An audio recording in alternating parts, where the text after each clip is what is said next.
Hi, I am Rahul Dev, CEO Sinha smart soldier advisors private limited. आज हम बात करने वाले हैं लमसम इन्वेस्टमेंट्स के बारे में, लेकिन उसे जानने से पहले हम कुछ बेसिक्स जान लेते हैं, जैसे NAV units and total expense ratio. तो सबसे पहले एनएवी का क्या मतलब होता है? एनएवी का मतलब होता है net asset value. Net asset value का मतलब हुआ कि जो आपके स्टॉक्स की, आपके एसेट्स की आज की करंट वैल्यू, उनका टीईआर यानी टोटल एक्सपेंस रेशियो निकालने के बाद। अब हम देख लेते हैं एनएवी का क्या मतलब होता है एक एग्जांपल के थ्रू। मान लेते हैं कि एक बास्केट है जिसमें बहुत सारे प्रोडक्ट्स हैं अलग अलग टाइप के। ये प्रोडक्ट्स हैं stocks, auto stocks, commodity stocks वगैरह वगैरह। तो ये जो एक बास्केट है ये हो गई आपकी म्यूचुअल फंड स्कीम की एक यूनिट, और इस बास्केट का प्राइस उस दिन का हो गया एनएवी। अब हम देख लेते हैं कि एनएवी बढ़ती या घटती कैसे है। तो हर वर्किंग डे पे मार्केट क्लोजिंग पे, जो मैं यहाँ पे 3:30 PM है, बट अब कोविड के टाइम पे वो 1 बजे हो चुका है, उस टाइम पे उनकी क्लोजिंग कॉस्ट अकाउंट में ली जाती है और उसमें से उस दिन का एक्सपेंस रेशियो घटा दिया जाता है। उससे आपकी जो डेली एनएवी आ जाती है वो रात को 8 बजे डिक्लेयर हो जाती है हर म्यूचुअल फंड स्कीम के लिए। इसमें यह भी हमारा जानना जरूरी है कि हर म्यूचुअल फंड जब नया लॉन्च होता है तो उसकी बेस वैल्यू यानी बेस एनएवी 10 रहती है। Lump sum investment in mutual funds, हम बात करने वाले हैं कि लमसम इन्वेस्टमेंट कैसे काम करता है म्यूचुअल फंड में। इसके लिए हमने निप्पॉन इंडिया ग्रोथ फंड का एग्जांपल लिया है, क्योंकि ये फंड 8 अक्टूबर 1995 में ग्रोथ ऑप्शन में लॉन्च हुआ था। तो इस वजह से हमारे पास 25 साल का ट्रैक रिकॉर्ड है, ताकि हम डिफरेंट साइकिल्स में इस फंड की परफॉर्मेंस ट्रैक कर सके। इसीलिए मैं इस बात पे आपको बहुत अच्छे से क्लियर करना चाहूंगा कि हम ये फंड को रिकमेंड नहीं कर रहे हैं, ना हमने ये फंड को इसलिए चूज किया है कि इसके रिटर्न्स ओवर टाइम अच्छे रहे हैं। ये सिर्फ एक रिकमेंडेशन है बिकॉज इसने डिफरेंट मार्केट साइकिल्स विटनेस किया है। आइए एक एग्जांपल से देख लेते हैं कि लमसम इन्वेस्टमेंट्स कैसे वर्क कर रहे हैं म्यूचुअल फंड्स में। तो ये निप्पॉन इंडिया ग्रोथ का चार्ट है। इसमें आप मान लेते हैं कि आपने 1 लाख रुपए इन्वेस्ट किए 8 अक्टूबर 1995 में, जब फंड लॉन्च हुआ था। तो लॉन्च पे आपने 1 लाख इन्वेस्ट किया 10 रुपए की एनएवी से, क्योंकि हर फंड का लॉन्च 10 रुपए से शुरू होता है, और इससे आपको जो यूनिट्स मिले वो थे 1000 units. Simply amount invested divided by NAV equal to 1000। अब मान लेते हैं कि अगर आपने 8 दिसंबर को लॉन्च किया होता तो 10.37 के एनएवी से आपको 964 यूनिट्स मिलते हैं।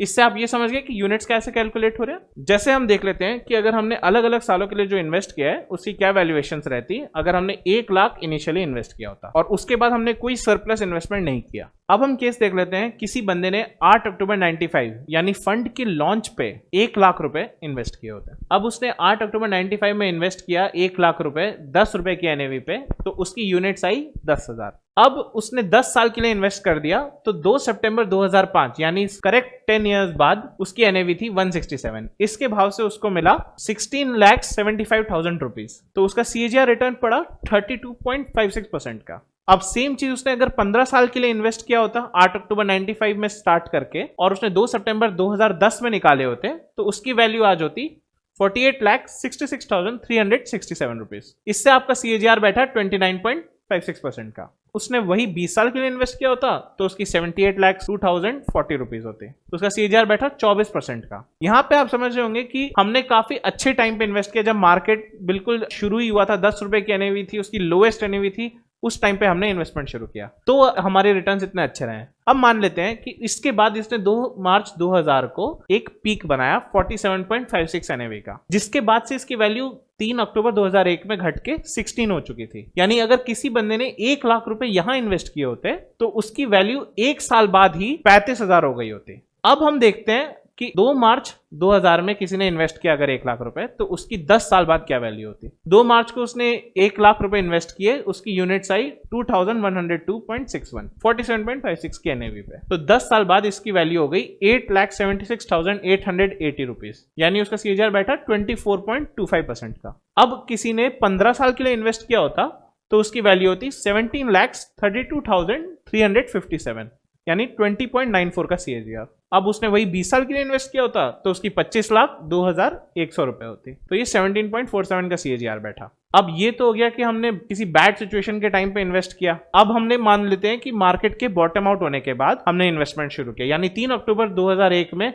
जब 16 की एनएवी हो गई थी, उस टाइम पे हमने इन्वेस्ट किया। तो ये हमारे लिए बेस्ट केस सिनेरियो हो गया। हमने 16 की एनएवी में 1 लाख रुपए इन्वेस्ट किया, तो हमें जो यूनिट्स में वो थे 5,995.20 यूनिट्स। तो हमने 10 साल के लिए इन्वेस्टमेंट किया 2 नवंबर 2011 तक, तो हमारी वैल्यू हुई 25,45,536 रुपीज। तो हमारा CAGR बैठा 38.22% का। अब वहीं उसने 15 साल के लिए इन्वेस्टमेंट किया होता तो उसकी 53,76,369 रुपीज बनते 2 सितंबर 2016 में। इसकी CAGR बैठती 30.43% की। अब ये तो हो गया कि हमने काफी मार्केट के बॉटम आउट होने के बाद इन्वेस्टमेंट शुरू किया तो हमारा इन्वेस्टमेंट इतना अच्छा रहा, इतना अच्छे रिटर्न बने। अब मान लेते कि इससे वर्स्ट केस सिनेरियो कि हमने बहुत मार्केट हाई पे इन्वेस्टमेंट किया, जैसे हमने 2000 और 2001 का एग्जांपल देखा, वैसे ही मार्केट हिस्ट्री ने अपने आप को रिपीट किया है। 2 जनवरी 2008 में इसने मार्केट में हाई बनाया 484.58 का। यहाँ पे किसी बंदे ने 1 लाख रुपए इन्वेस्ट किए तो उसको यूनिट्स मिली 206.36 यूनिट्स। तो इसमें 1 लाख जिसने इन्वेस्ट किया 2 मार्च 2009 में उसका पैसा 1 लाख का 35,000 हो चुका था। इसके बावजूद हम देख लेते हैं कि इसने 10 साल में कितना रिटर्न बनाया। तो इसने 10 साल में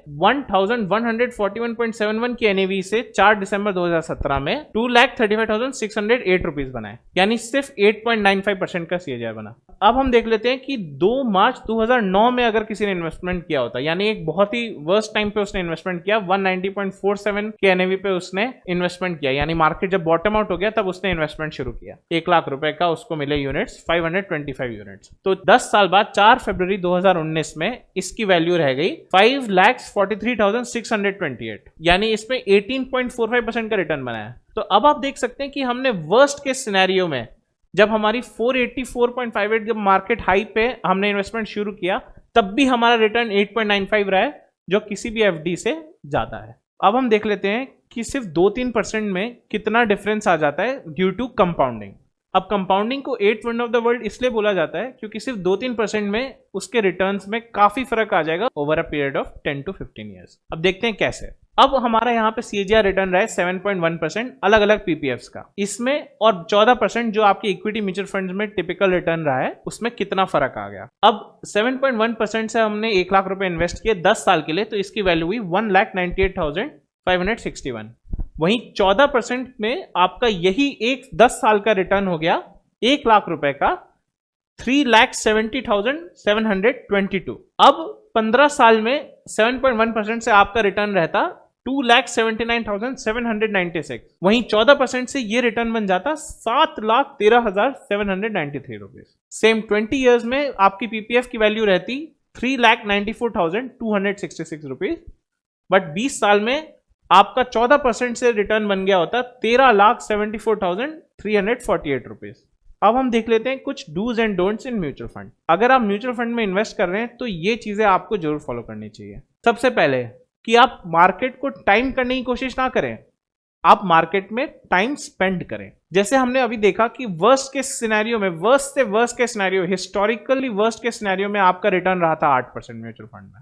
वहीं अगर आपने उसमें जल्दी निकाल लिया होता तो वो कई गुना वर्स हो सकता था। 1 लाख का 35,000 हो गया होता, उस टाइम पर अगर आपने एग्जिट किया होता तो you would have lost 70,000 rupees. आपने नेगेटिव रिटर्न सिर्फ तभी बनाया अगर आपने समय नहीं दिया, 10 साल से कम समय दिया हो। अब हम देख लेते हैं दूसरा पॉइंट, आपको व्हाट्सएप मैसेजेस पे एक्ट नहीं करना है। व्हाट्सएप मैसेजेस में जब आप वर्स्ट के सिनेरियो होते हैं, मार्केट में जब फॉल्स आते हैं, तब कई सारे ज्ञानी लोग पैदा हो जाते हैं जो आपके वेल विशर्स हैं और आपके लिए अलग अलग टाइप के एडवाइसेस ला रहे हैं फ्री में व्हाट्सएप के थ्रू। इसी पॉइंट से अपना थर्ड पॉइंट भी लिंक्ड है कि आपको फ्री एडवाइस नहीं लेनी है। अगर आप ऑलरेडी एडवाइजर के लिए पे कर रहे हैं, आप ऑलरेडी डिस्ट्रीब्यूटर के लिए पे कर रहे हैं, तो उससे एडवाइस दीजिए, ना कि इतने सारे लोगों से जो अभी अभी ज्ञानी बने हैं। आपको अपना एडवाइजर रिलेशनशिप के बेसिस पे या फ्रेंडशिप के बेसिस पे नहीं पिक करना है। आप उसकी कैपेबिलिटी के हिसाब से अपना एडवाइजर चुनिए। अगर आपको आपकी एसेट एलोकेशन और आपकी रिस्क टेकिंग एपेटाइट के बारे में डिस्कस करके आपका एडवाइजर फंड नहीं दे रहा है, तो उस एडवाइजर को चेंज कीजिए।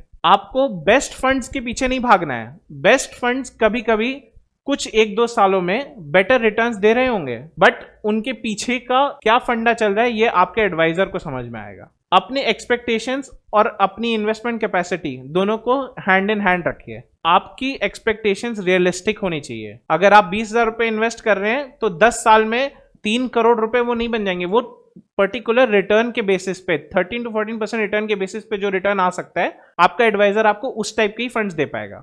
Don't compare your return with others. आपको अपना रिटर्न दूसरों से कंपेयर करने की जरूरत नहीं है, क्योंकि हो सकता है उसके रिस्क टेकिंग एपेटाइट, उसकी इन्वेस्टमेंट कैपेसिटी अलग हो। Don't lose to your fear of losing. अपने लॉस देखने के फियर को भगाइए। अगर आप 10 साल के लिए इन्वेस्टमेंट कर रहे हैं तो 1-2 साल के नेगेटिव रिटर्न से मत डरिए। आपको अपने पोर्टफोलियो के बारे में घबराने की जरूरत नहीं है। अगर आपने अपना एडवाइजर चुन लिया है उसकी कैपेसिटी के हिसाब से, ना कि आपके रिलेशनशिप के हिसाब से, तो आपके एडवाइजर का जॉब है आपकी पोर्टफोलियो के बारे में वरी करने के लिए। उसने आपको अपनी कैपेसिटी के हिसाब से बेस्ट पोर्टफोलियो बना दिया है। उसके बाद आपको वरी करने की जरूरत नहीं है। भूल जाइए मार्केट के बारे में, भूल जाइए सब चीजों के बारे में। 10 साल तक आप बस बने रहिए। Thank you, that's all for today. आज हमने देखा कि कैसे लमसम इन्वेस्टमेंट्स काम करते हैं डिफरेंट मार्केट साइकिल्स में, म्यूचुअल फंड में। हमारे अगले वीडियो में हम देखेंगे कि कैसे एसआईपी इन्वेस्टमेंट्स काम करती है अलग अलग मार्केट साइकिल्स में। अगर आपको हमारा ये वीडियो पसंद आया हो तो लाइक एंड सब्सक्राइब करना ना भूलें और बेल आइकन पर जरूर क्लिक कीजिएगा ताकि आपको हमारे डेली अलर्ट्स मिलते रहें। Thank you.